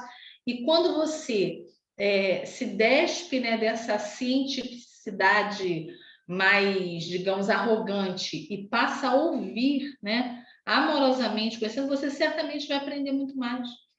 né? Certamente você vai aprender e vai também levar o seu conhecimento para essas pessoas de coisas que talvez elas saibam de um outro jeito, né? E que não sabem do jeito que você sabe. Então, isso é lindo, porque esse é o diálogo, né? E acho também que é Eu importante a sou, gente saber que o conhecimento científico, ele não é absoluto, que ele muda o tempo inteiro, né? Então, acho que isso ajuda, Sim, né? exatamente. eu, Fala, eu Anderson. tô aqui justamente pensando, justamente nessa perspectiva que vocês estão falando, e eu lembrei de um caso muito interessante que aconteceu durante a minha graduação mesmo. Eu sou administrador público, eu não sou químico, tá? E fiz administração pública na Rural, e eu lembro de um caso, tinha uma professora, né, que ela utilizava muito um autor, um livro, e ela meio que usava era uma disciplina ligada a políticas públicas, quase como tabuada, né? Tinha lá o ciclo de política pública que aquele autor definiu e era uma lei e tal. E durante uma aula foi até um pouco constrangedor, eu lembro, que tinha uma menina na turma que questionava a professora: isso não acontece. Isso não é dessa forma. E ela falou justamente isso aqui que eu coloquei no chat. Aceita que é assim. E ela perdeu uma ótima oportunidade de até enriquecer, né? Depois eu fiz a amizade com essa menina, descobri que ela trabalhava implementando políticas públicas na prefeitura de Itaguaí, alguma coisa assim, né? Olha, Ela falou: cara, essa professora está viajando, isso daí não acontece desse jeito. E logo no período seguinte, foi mais constrangedor ainda, que a gente teve um outro professor. A gente descobriu que essa professora, ela nunca trabalhou, né? Ela fez graduação, mestrado, doutorado, passou no concurso. Então, aham, o que aquele autor falava para ela era a Bíblia e acabou. sim. E esse outro professor foi o contrário, né? Ele já vinha da periferia. Então, ele foi alvo de inúmeras políticas públicas. Ele fez estágio em prefeitura e tal, ele fez graduação fazendo estágio, analisando política pública e tal. Toda a área, a vida acadêmica dele foi nessa. E ele, logo na primeira aula, falou: se vocês vierem falar do autor X, já vou ter um problema com vocês aqui. Esquece, que era o autor. Então, a turma toda riu, né? Ele falou: eu falei alguma besteira, mas vou fingir que eu não entendi e vou continuar. E ele foi falando disso. Gente, política pública é dinâmica. O autor lá fala aquilo, mas não é dessa forma e tal. E assim, eu pensei justamente, essa professora, ela estava presa lá na cartilha da década de 80. Não se permitindo, né, Anderson? Isso é Sim, tão triste, porque isso é a morte para o professor, né? Quando ele não se permite aprender, né? Quando ele não se permite ampliar e ver outras coisas. De quantas vezes eu dando aula, gente? Eu estou ali dando aula e, de repente, um conceito que eu não tinha uma compreensão vem, papá. Falo, gente, na hora que a gente está falando, né? Eu lembro que isso acontecia muito comigo com química. Eu lembro quando eu estava dando aula de química nas ciências, no 9º ano, várias coisas, assim, eu entendia, falava assim, caramba, é isso, quando eu estava dando aula. Então, assim, isso é nós nos permitirmos a ampliação, né? Isso é que é a beleza do nosso trabalho, gente, que é o eterno aprender. A beleza da docência está aí, né? Se a gente se fecha numa única perspectiva de conhecimento, acaba a vida, né? Acaba a vida na sala de aula, fica aquelas salas de aula mortas, né? Aquelas salas de é aula uma sem via de mão vida. dupla, né? Sim, É um sempre. processo E a gente tem contínuo, não para. humildade, né? Eu não sei tudo. Eu sei algumas coisas, então vamos lá, o que que isso, né? O que que isso pode trazer para mim? Isso eu não sei, me ensine isso. Então eu acho que essa perspectiva, né, que é dessa horizontalidade, né? A ciência também muda. Então, um conhecimento que para a gente hoje é verdadeiro, amanhã não vai ser mais. Eu preciso ter humildade para saber isso. Gente, eu falava isso e agora isso não funciona mais. Vamos Todo mudar aqui o que a gente conhecimento é fala. dinâmico, todo, de qualquer área é dinâmico. E acho que quando a gente entra em sala de aula, né, a gente acaba esquecendo de uma forma geral e vai trazendo essa perspectiva do conhecimento como um poder, né? É isso que você colocou, né? Aceita e pronto, né? Aceita e pronto, porque eu estou falando, eu sou a professora, doutora, e escute-me, né? Então, Eu a gente acho, muitas vezes faz isso. Fala, Vanessa. eu acho que vindo, assim, eu tenho pouco tempo de experiência, mas esse comportamento para mim, desse do aceita e pronto, não me questiona, vem de 2 problemas. O ego do professor, doutor, do Sim. detentor do conhecimento. E o outro também, da preguiça. de falar Sim. assim, aceita, não vou me atualizar, preguiça, não vou Vou ler. vou Eu passar aprendi depois isso, para vocês um texto. E eu mas em acho 2021 é isso daí, aceito, não tenho tempo de ler o texto de 2021. E eu acho que a falta de formação, muitas vezes, né? E as condições precárias de trabalho, né? Muitos dos nossos colegas não têm condição de estudar, eles vão ter que falar assim, ó, não é o caso, possivelmente, dessa professora, né? Dessa professora que está num ambiente universitário, que a gente, com todas as nossas... Aí, Dorval, Anderson está te botando na fogueira. Quero saber, eu quero saber. Já quer saber a fofoca, já eu peguei. Quero saber a fofoca. Já peguei a agulha de tricô aqui. E eu acho que o ambiente universitário nos permite isso, né? O estudo, a gente... E na escola básica, os nossos colegas muitas vezes não têm tempo, né? Não tem tempo para isso. As condições de trabalho ainda são muito precárias, né? E a gente fala assim, não está dando certo. Mas não está dando certo por quê? Porque os colegas não têm, gente. Você imagina em que tempo um professor que dá, às vezes, 60 horas de aula ele vai conseguir estudar? Por exemplo, meu namorado, ele passa por isso. Ele é professor do ensino básico, ele dá, tipo, 35 tempos por semana, ele não tem tempo de estudar, ele às vezes fala assim, cara, Beth, eu vou montar uma aula de um tema que eu gosto, quero montar uma aula legal, e em 10 minutos eu perco a vontade. Assim, de montar, vou Por conta do pegar aquele cansaço. básico mesmo. Eu já dei aula, assim, no início da minha carreira, quando eu estava na educação básica, eu dava aula de 7 da manhã às 11 da noite, em 4 escolas diferentes. Era muito difícil. A minha sorte é apesar do que eu vou falar é paradoxal, mas a minha sorte é que eu andava de ônibus. Então eu preparava as aulas nos ônibus. Era isso que eu vou fazia. te falar, quando a gente estava no presencial, eu vou para rural de ônibus também. E um amigo meu me virou e falou assim, nossa, você é muito culta, você já leu um monte de livro. Eu falei, no ônibus. O ônibus, eu fiz meu mestrado dentro do ônibus. Eu devo meu mestrado ao ônibus, às várias linhas do ônibus. O pessoal fala a mesma coisa para mim, nossa, você lê tanto. Eu falei, nossa, eu passo tantas madrugadas acordada, porque eu tenho muita insônia. Então, eu acho que assim, você tem que saber utilizar o seu tempo. Então, quando eu não consigo dormir, eu leio. E eu comecei a criar o hábito da leitura também igual a Vanessa, no ônibus. Eu lembro que até eu lendo, tinha uma pessoa que ia comigo para rural, né? Falava para mim que eu tinha que parar de ler no ônibus, porque isso faz a retina trepidar e ela descola. Aí eu falei, olha, cara, então ela vai descolar, porque eu não vou passar essas horas aqui olhando para o nada, eu vou usar E é assim, cara, eu acho que a gente tem que... Andressa, mas isso é coisa de orientador, né? Meu orientador, diz ele que acorda 4, 5 da manhã, ele fica no escuro no quarto dele, bota uma lanterna de testa e fica lendo. Gente, hoje eu não consigo mais, eu estou muito velhinha para fazer isso. Hoje, dá 10 horas da noite, eu já estou assim, ó, caindo dura, não dá mais não. Não, eu essa hora estou cansada também, mas como o meu sono é muito ruim, então assim, eu durmo, eu não. aí é aquela acorda na madrugada. Aí, e assim, eu perco o sono muito bem, graças a Deus. Eu perco o sono do tipo assim, zero mesmo, fico com o butucão aberto, aí o negócio é ler. Sim, aproveitar o tempo. Durval, você falou que tem uma pergunta? Tem. Tá me ouvindo? Porque não tá aparecendo. Tá baixinho, mas estou te ouvindo. Tá. Você falou da responsabilidade, né, que a gente tem que ter como professor e tal, e ao mesmo tempo, lá no começo, você falou também que o professor é responsabilizado de muitas coisas que não deveriam cair nas nossas costas, né? Sim. E aí, assim, eu entendo que isso vem muito de fora para dentro, né? Muitas pessoas que não são professores responsabilizam o professor de uma coisa que muitas vezes a gente não tem culpa. Mas pensando na gente mesmo, como é que a gente faz assim para olhar uma coisa acontecendo e não se responsabilizar por aquilo? Por exemplo, como é que um professor de ciências olha para um aluno antigo e vê que ele virou um terraplanista, por exemplo, e fala, caraca, o que aconteceu?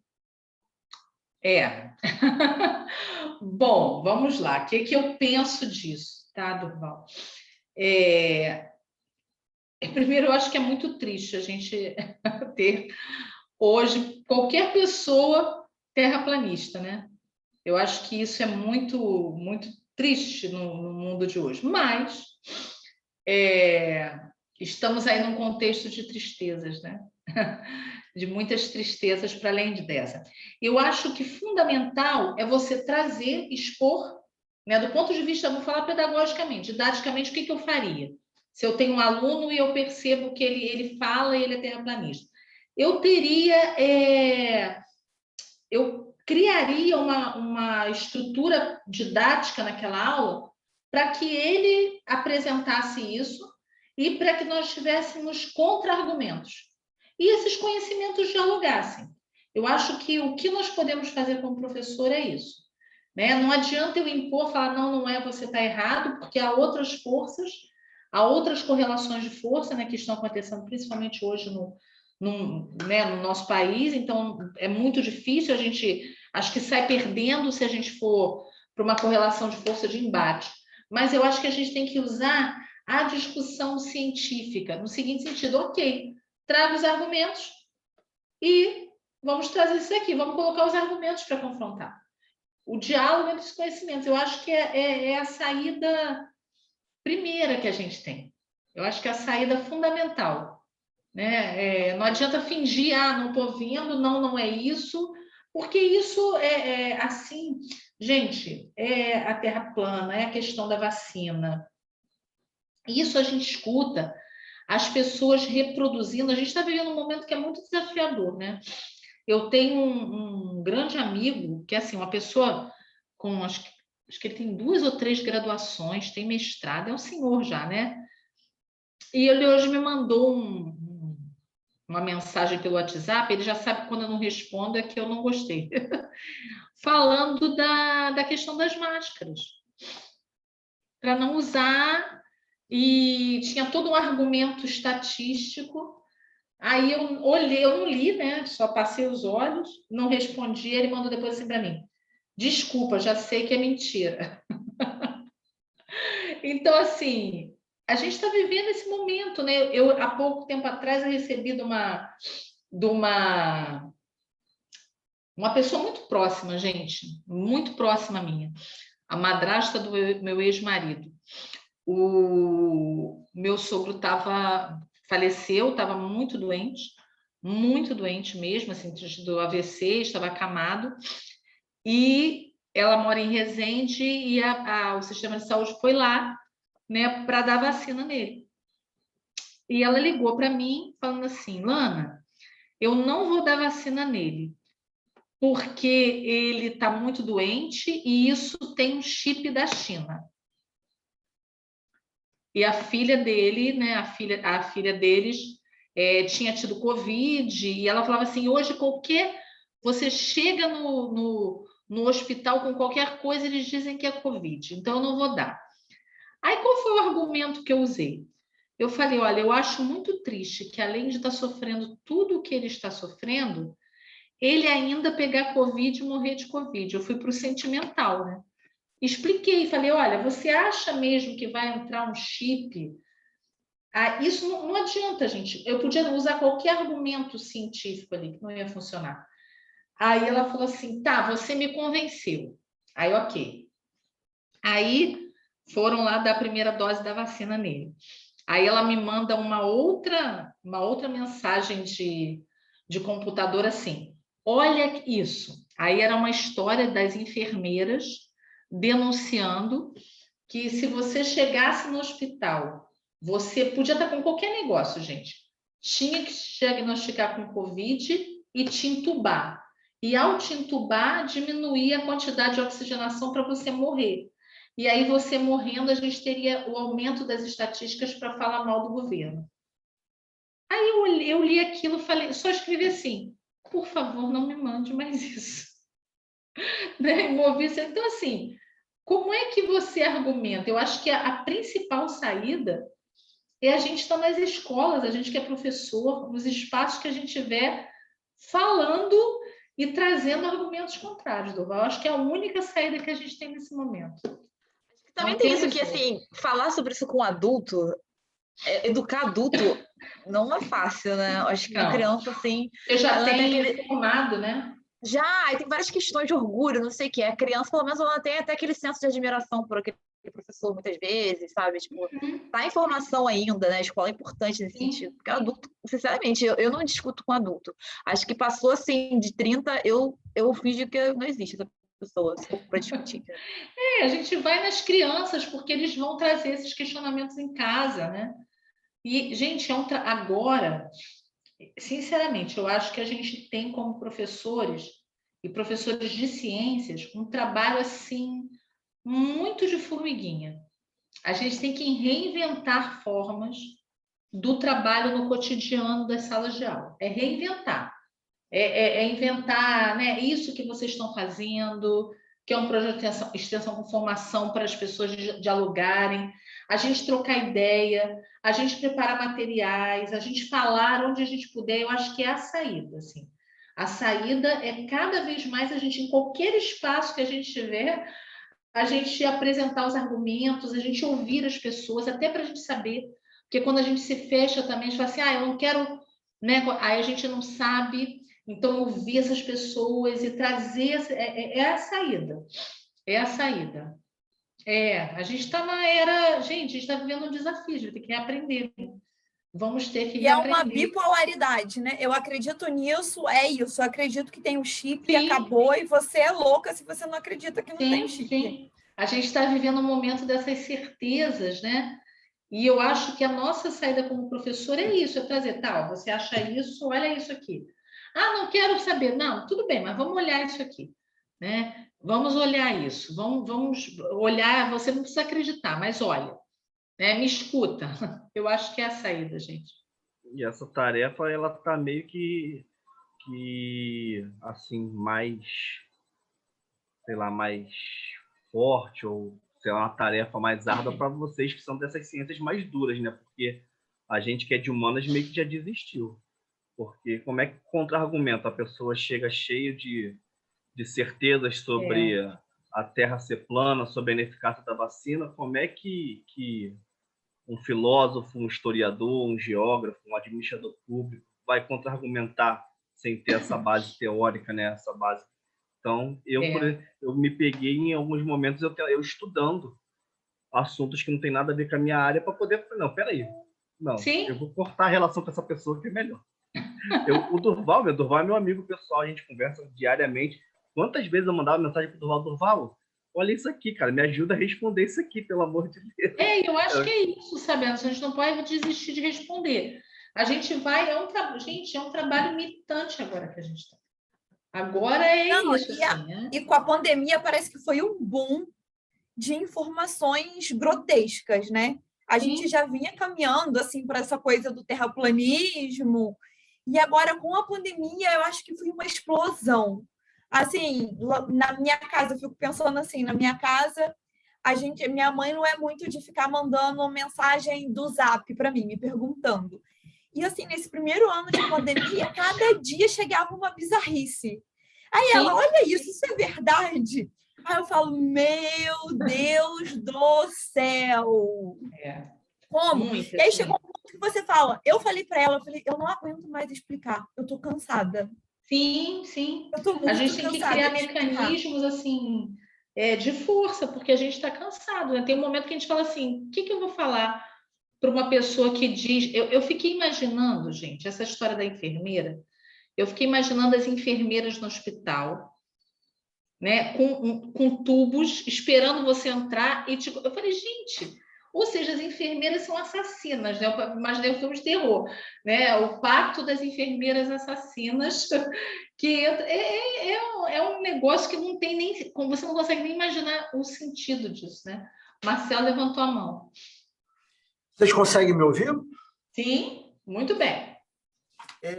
Essa discussão toda que a gente está tendo, ela é muito interessante, mas se talvez eu puder dar uns 2 dedos de contribuição nessa conversa, é que eu tenho a sensação que não se trata só da gente fazer esse trabalho de formiguinha em sala de aula, não é apenas isso. Eu tenho a sensação de que daqui a uns 10 ou 15 anos, a gente vai olhar para o intervalo de entre 2000 e 2025, e a gente vai ter a sensação que a gente passou por um processo de tipo uma revolução industrial. Eu tenho muito essa sensação, porque, e aí justificando a minha fala de que não se trata de apenas fazer um trabalho de formiguinha, que é que a gente está vivendo num processo de convivência nas redes sociais que está sendo mediado por algoritmos que te colocam em bolha. Eu queria que vocês que estão me ouvindo depois fizessem um exercício que é pegar algum parente próximo de vocês que tenha uma visão de mundo que seja contrária ao que vocês acreditam. Entrem nas redes sociais, experimentem pegar o Instagram ou experimentem pegar o Facebook ou o YouTube dessa pessoa que tem uma visão contrária ao que vocês acreditam. O que vocês vão ter a sensação? Justamente disso que eu estou falando, que é uma bolha. Então, acredito que daqui a uns 15 anos, a gente vai olhar para trás e a gente vai ter uma visão muito crítica desse processo.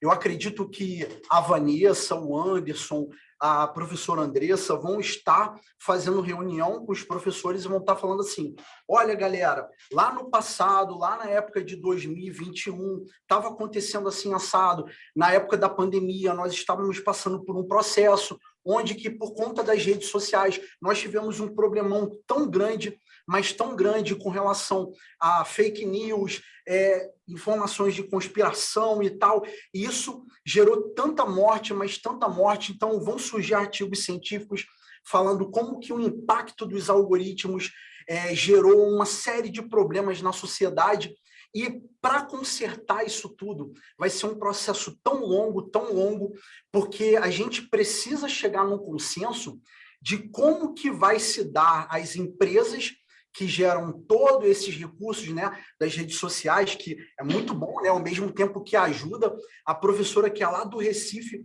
a conhecer o GPEC, que vai fazer um curso com a galera do Rio, que se não fosse aquela ferramenta, ela não ia saber, mas ao mesmo tempo que isso traz um lado bom, você tem um outro lado, né, da moeda, que você acabou gerando muitas mortes com essa história do chip.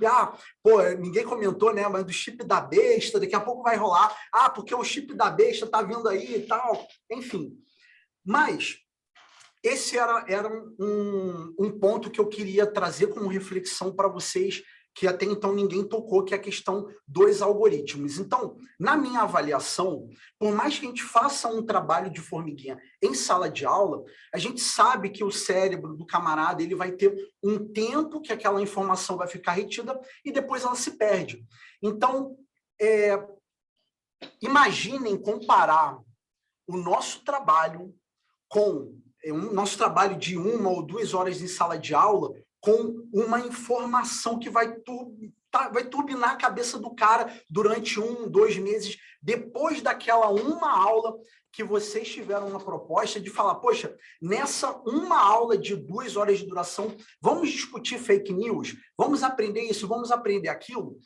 Então, esse é o primeiro ponto, né, para a gente poder fazer uma reflexão. E o segundo ponto foi algo que eu acabei tendo um primeiro contato, confesso para vocês que eu não tive tempo de me aprofundar nisso, mas eu também estou trazendo aqui porque o Anderson comentou que é de humanas e tal, talvez ele possa ter alguma coisa para contribuir a respeito disso. Mas eu lembro, quando eu estava escrevendo o meu livro, e eu estava passando por um processo que era assim, eu estava muito interessado em falar de armas químicas. Nossa, eu não sei vocês, mas eu adoro uma teoria da conspiração. Eu adoro ver um filme de morte. Sabe aqueles filmes que a humanidade toda morreu? Mata todo mundo, vem um meteoro e acaba com todo mundo.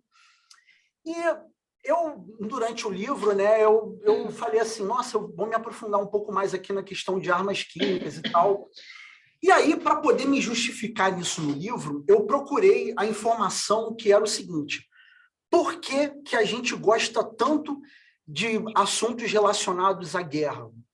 Por que a gente adora uma teoria da conspiração? E tem uma explicação que é da psicologia, que é mais ou menos baseado na questão de que quando você percebe que uma teoria da conspiração, da forma pela qual ela foi construída, faz algum sentido na sua cabeça, a sensação que você tem é que você tem uma necessidade de falar para o mundo, galera, como é que vocês ainda não acordaram para isso e tal? E por que eu trago esse assunto aqui para vocês? Porque da mesma forma que você sabe como um vírus ele age para você poder criar em laboratório um anticorpo que vai fazer isso, vai fazer aquilo. Então, se você entende o mecanismo do processo de uma doença, se você for parar para pensar, se você entende como que funciona a mente das pessoas para poder comprar teorias de conspiração como terra plana, vai botar o chip da besta, umas paradas assim, você tem condições de argumentar mais sobre isso. E esse é o ponto. Eu estou trazendo para vocês, estou levantando essa bola aqui, para que talvez vocês tenham interesse de buscar essa informação, porque na psicologia tem uma explicação para isso, tem trabalhos que falam sobre isso, só que eu, infelizmente, ainda não tive tempo de buscar. E talvez esse tipo de informação possa ser interessante para que, sabendo como que funciona a mente das pessoas, nas aulas que a gente for trabalhar, a gente possa usar isso tudo como uma construção de raciocínio para poder, no nosso discurso, desconstruir aquela argumentação das teorias de conspiração. Então, fica aí como sugestão, né? Enfim, talvez contribua. Obrigada, Marcelo. Eu acho que você traz duas coisas que são muito importantes. A gente falava disso, acho que um pouco antes de você entrar, sobre... eu sou da geração da televisão, né? Eu tenho 51 anos, então eu cresci vendo televisão. Então, hoje, o tempo que as crianças levam na internet, eu levava vendo a Globo, né? Então, eu via televisão o tempo todo. E muitas coisas que eu aprendi pela televisão. Mas o trabalho na escola me proporcionou um olhar, eu vou chamar de crítico, por mais que na época não fosse, né? Era só uma curiosidade, né? E o trabalho da escola, no momento que me mostrava conhecimento e mostrava que existiam outras coisas para além daquilo que eu via na televisão, me estimularam. Hoje, a gente está na geração, né, da internet. E eu concordo com você, eu acho que a gente não sabe lidar ainda. E nós, professores, não sabemos lidar, por exemplo, com o que você falou, que é a questão dos algoritmos e bolhas. Então, talvez uma possibilidade didático-pedagógica é trazer essa discussão para a sala de aula, né? A gente tem hoje belos trabalhos, o professor Benjamin, do meu departamento, faz um trabalho belíssimo com a questão das fake news no ensino de ciências, trazendo assim, o que as fake news estão causando de impacto. Ele está fazendo um trabalho de pesquisa belíssimo, tem orientando de mestrado, da graduação. E tem uma coisa que você traz, que você está falando da psicologia, mas eu vou ampliar um pouquinho para a questão da neurociência, que hoje a neurociência traz para a gente os estudos sobre a mente, né? Como funciona a mente humana. E eu acabei de orientar um pré-projeto de monografia em que o aluno está propondo isso. Trazer as discussões de neurociência para a formação de professores. Porque a gente precisa compreender como a mente funciona, para que a gente possa ter perspectivas pedagógicas diferenciadas. Não adianta a gente negar, né? Acho que a gente está naquela fase que é uma fase normal também, né, das etapas da psicologia, como a Elizabeth falou da pulsão de morte, que é a negação, né? A gente vai falar assim, não, eu não quero, internet é do demônio, os alunos estão aí, a gente começa a negar. Mas é isso que os alunos têm, como antigamente era a televisão. E daqui a pouco vai ser outra coisa. E é isso. E a gente precisa entender que a gente está nesse mundo e nesse contexto. E, para isso, trazer esses conhecimentos que estão circulando, né, para dentro da sala de aula. Eu acho que é a única saída. né? E aí eu acho que é um trabalho de dia a dia mesmo, de cotidiano, assim, dia após dia. A gente, e principalmente pautado no diálogo e nas trocas de experiência, como essas que a gente está fazendo aqui. Acho que é a grande saída. Só no coletivo a gente vai resolver. Eu não vou resolver isso na minha sala de aula, vocês não vão resolver isso na sala de aula de vocês, mas a gente só vai resolver isso no coletivo. É a única saída. Se não... Gente, eu queria só pedir para a gente ir encerrando, para a gente encaminhar. Eu ficaria aqui escutando até sei lá que horas e discutindo. muito bom conversar Mas é com porque você. a gente vai entrar já em 2 horas do encontro. 5 Sim, gente, como passa rápido, né? Eu queria, assim, já começar a me despedir, agradecer a todo mundo que estava aqui assistindo. O vídeo vai para o nosso canal do YouTube. Ótimo. E falar assim, Lana, eu precisava escutar algumas coisas suas, principalmente no início, quando você fala que a gente, como professor, tem que ter esperança. Eu acho que é isso, a gente está passando por dias muito difíceis. Sim. Em tudo, pandemia, ensino remoto, tá todo mundo meio down, tá todo mundo meio desanimado, mas a gente é o canal onde a gente vai levar informação e a gente precisa ter esperança também, né? Então, muito obrigada. Esperança sempre, Vanessa. Obrigado, Durval. Também estava com saudade. Andressa. Alguém aí mais quer falar alguma muito coisa? Muito obrigada, viu? Fala. Boa noite, pessoal. Obrigada, Alana, por ter aceitado o convite. Espero que outras vezes aqui. A gente possa bater um papo legal assim também. Está convidada para outras vezes. Então... Convite eu fiquei feliz que você gostou do e-book, né?